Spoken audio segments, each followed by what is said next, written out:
Welcome to step one of building a profitable relationship or partnership with for sale by owners. I think the key word there, whether it's relationship or partnership, it's building a connection with for sale by owners. Yeah, that's very important. Now the first step in doing this though is the dreaded phone call.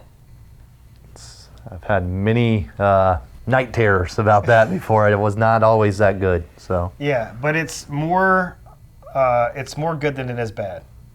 it's a very pleasant call now. Like, I will say that I was scared when I first started, so I will sympathize with you folks over there.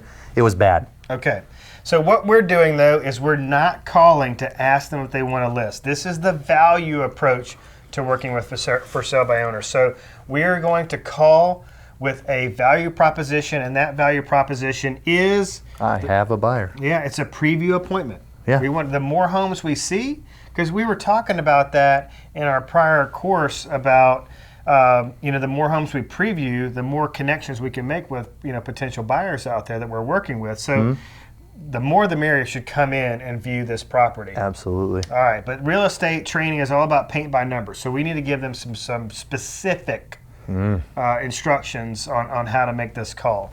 So you want to be the agent or the for sale by owner?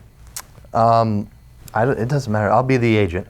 Okay. How's that? All right. How's that for diving in? That gives my job, Job easier. You're going to be easy about it though too. No hard objections because they're not going to get that, right? All right. Yeah. So let's turn this way and let's get started. All right. Ring, ring.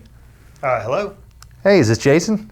It is. Who's this? Hey, Jason. This is Blake Ray with Jason Will Real Estate. How are you? Oh, I'm doing pretty good. How are you? I'm doing well. Thank you. Hey, I was calling to see if you have sold your house on 123 Main Street yet. No, it's still available. Oh, great. Well, hey, I just wanted to check and see if I do bring you a buyer, do you pay a commission?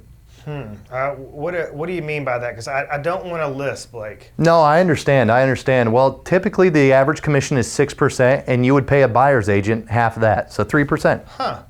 Yeah, so I would only have to accept this if it was an offer, high enough, right? The numbers made sense. Absolutely, no pressure. All right. Well, I tell you what, I'm a pretty busy guy, so why don't you head on over to Zillow and check out my Zillow advertisement there. I got a bunch of pictures. I actually had a professional photographer come out and take those photos. So got a lot of information there, and you're more than welcome to share that with your buyer and see if they like it. Yeah, I generally appreciate that, Jason. Your pictures do look great.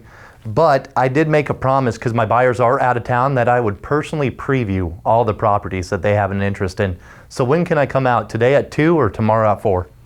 Well, let me just check with my wife. She's very particular about who comes to the house. It's got to be a certain level of cleanliness. She's a neat freak and stuff like that. So do you think I could check with her and get back to you? You can absolutely. I'm going to put you down for tomorrow at 4 while you do that, just so I don't double book, and I'll follow up with you later today. Fair enough?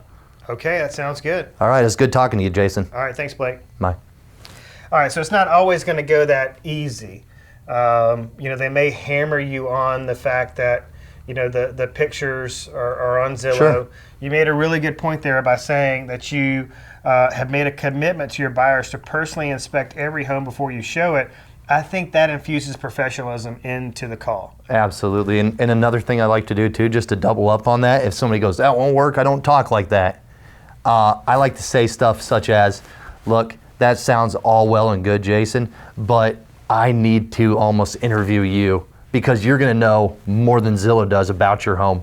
I need to be able to report back to my buyers and tell them how much the floors pop when you walk in, the smells, how clean you keep it. They love hearing that stuff, and they go, yeah, you're right, you do. That's where you're changing them. You see, the first objection is never the real one, right? Right. So. Yeah.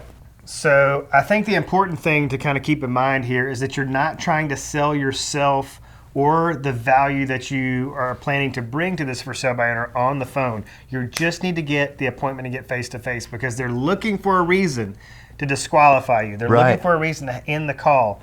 So don't go there. And not to really just I don't know the term, but I'm just saying every real estate agent in the county's called and told you, we've earned it. We've earned that reputation of being like blood in the water. Comes a shark. Like, when are you going to fail, and when are you going to call me back? Like, that's all they're hearing. So when you reverse it and go, can I bring you a buyer? Pay me 3%. Whoa. So of course you might get a little bit of hostility at the front end. But I do want to stress to people that are afraid of the phone, that's very rare. That is very, very rare. 9 times out of 10, they're going to be receptive to your conversation because you're not just going for the jugular on, are you ready to list your house? Yeah, exactly. All right. That's it for step 1. All right. I'm going to go right into